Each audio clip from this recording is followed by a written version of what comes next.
Hello everyone, welcome back to the second episode of Road to Germany, and today we are going to introduce Titiksha Bhatt, who has come from India, and she speaks English and Hindi.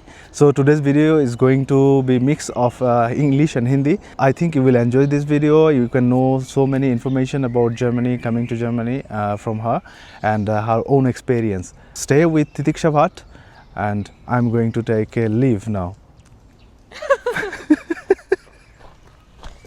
Hello everyone, my name is Titiksha Bhatt. I am from Delhi, India.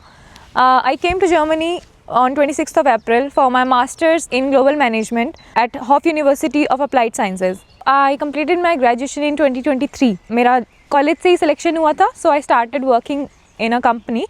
But मैं साथ साथ अपना masters को भी pursue करने का सोच रही थी. Then I was thinking, should I pursue my masters in India or should I go to another country?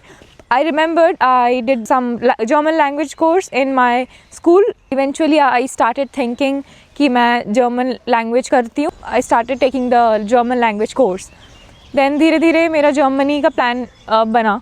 Germany because there is less tuition fees and some courses are free as well. Even my course is free. Only the semester ticket we have to pay. I just have to pay 145 Euros tuition fee पर semester. मैंने पहले खुद से अपना process करा था last winter semester, but उसमें काफ़ी सारे रिजेक्शन आए because I did not see the requirements properly. I went for summer semester intake and this time I went with the agency. After like doing all the process with them मुझे realise हुआ कि ये process मैं खुद भी कर सकती थी अगर मैं अपनी रिसर्च ढंग से करती. So you guys can also do it. अगर आप ढंग से उनकी रिक्वायरमेंट्स देख रहे हो then you can do it your self. There are so many students who are studying with me जिन्होंने खुद से करके यहाँ पे आए हैं. प्रोसेस का काम उस एजेंसी पे छोड़ के I was doing my work. I was also getting email from the universities. Either I am getting accepted और rejected. The agency applied to 10 universities in total, जिसमें से मुझे 4 यूनिवर्सिटीज़ से एक्सेप्टेंस का ऑफर आया. Those were Hof, Ingolstadt, Wismar and Rheinwald. After careful consideration, मैंने Hof choose करा. I searched in Reddit, I took advice from people, searched in YouTube. मैंने जितनों से भी बात करी, I got to know कि Hof is the best option because यहाँ पे जो study environment है and जो भी professors जितने helpful हैं, I think it was better to go with Hof. After finalizing the university, मुझे आगे का process करना था, that is securing the seat. तो हमें पहले फर्स्ट सेमेस्टर का फ़ीस पे करना होता है and after that we can start the visa process. Semester का फ़ीस पे करने के लिए यूनिवर्सिटी वालों से मुझे ईमेल आया था कि where should I pay the fees, the account number, account details. After paying the fees the most important work to do was to make the block account. उसमें मुझे 11,904 यूरोज़ डिपॉजिट करने थे. That would be blocked and वो मुझे Germany आके हर महीने कुछ अमाउंट ट्रांसफ़र होगा for my living expenses. After the block account and fees payment my agency started working with the visa process. Side by side visa process चल रहा था and I got my appointment for visa. I got my visa appointment for 27th of March. I went for my appointment. उन्होंने मेरे सारे documents लिए, photo लिया. They did not really ask any questions. They just checked the documents, asked me my name, my date of birth and passport number, and then I came back and I got my visa on 17th of April. Now we are talking about the flight tickets. तो मेरा जब 27 मार्च को appointment हुआ उसके बाद I talked to so many of my friends जिनका एक हफ्ते में या फिर 10 दिन में वीज़ा उनको मिल गया था. I booked my flight tickets for 11th April. But then मेरा वीज़ा डिले हुआ क्योंकि there were so many public holidays at that time in India. मुझे 17 को वीज़ा मिला and I had to reschedule my flight. So I called Qatar airline because I booked from Qatar. I called them and I asked if it is possible to reschedule my flight, what would be the cost. But because of the war situation going on, उन्होंने कहा कि उनका एक scheme चल रहा है कि for that month वो लोग कोई भी रीशेड्यूलिंग फ्री में करेंगे whatever date I want to. I thought it's better to go with the later date. तो मैंने मंथ के एकदम एंड का चूज़ करा 26th of April. मेरी फैमिली मुझे एयरपोर्ट ड्रॉप करने आई and then I boarded my plane. मैं यहाँ पे नेक्स्ट डे अराउंड 7:30 शाम के पहुँच चुकी थी. I landed at Munich airport. वहाँ से मेरा ट्रेन था.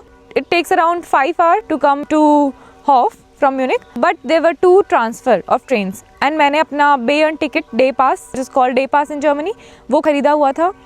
And it was actually a good thing कि मैंने डे पास लिया. It was not for a particular route या फिर पर्टिकुलर ट्रेन इन जर्मनी, तो मैं कोई भी ट्रेन बोर्ड कर सकती थी. एंड बिकॉज मैंने अपना फर्स्ट ट्रांसफ़र मिस कर दिया था, mistakenly went to another station. उसके बाद मेरा थोड़ा वो प्रॉब्लम हुआ. But the good thing was कि मैं अपने फ्रेंड्स को कॉन्टैक्ट कर रही थी बार बार कि मैं इस स्टेशन पे आ गई हूँ, how do I find the route. साथ साथ बैटरी इशू भी हो रहा था, मेरा चार्जर बैग्स में थे, there was no port in the train.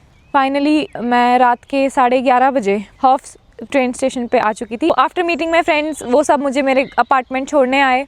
जो अपार्टमेंट मैंने इंडिया से ही बुक कर लिया था, उस अपार्टमेंट को ढूंढने में भी मुझे काफ़ी ज़्यादा रिसर्च करनी पड़ी. मैंने इन्फ्लुएंसर्स को अप्रोच करा इंस्टाग्राम पे, कंटेंट क्रिएटर्स जो कि अभी शुरुआत करें, जर्मनी में आके कंटेंट बना रहे हैं, उन सबको अप्रोच करा. कुछ मुझे म्यूचुअल ग्रुप्स में मतलब रैंडम लोगों से हेल्प मिली, because I use to put ads on those groups कि I am searching for an apartment like that. काफ़ी ज़्यादा ओनर से भी बात करी. After finding this apartment, the rent was affordable.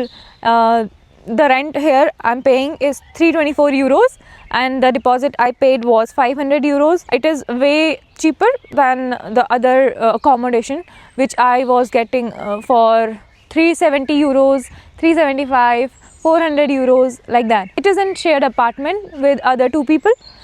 But the room is private, only the kitchen and washroom is sharing. अब आते हैं यूनिवर्सिटी के फर्स्ट डे पे. मैं काफ़ी ज़्यादा एक्सपेक्टेशंस लेके गई थी, बट उस दिन सिर्फ फर्स्ट लेक्चर था मेरा, but it was just 1 lecture that day. Usually हमारे 2 to 3 लेक्चर्स होते हैं एक दिन में, बट वो एक लेक्चर काफ़ी छोटा लगा. मेरी क्लासेस एक्चुअली 15 मार्च से ही स्टार्ट हो गई थी, बट मैं ऑलमोस्ट 1 महीने से ज़्यादा लेट आई यहाँ पे because of my visa delay. मैंने ओरिएंटेशन भी अटेंड नहीं कर पाई उस रीज़न से. So I expected a lot from the first day of university. I could not wander around the university, but on the next day I went with my friends and पूरा campus हमने देखा and it was really nice. It was a little cold at that time. अभी almost मुझे 1.5 months होने वाले हैं यहाँ पे आए हुए.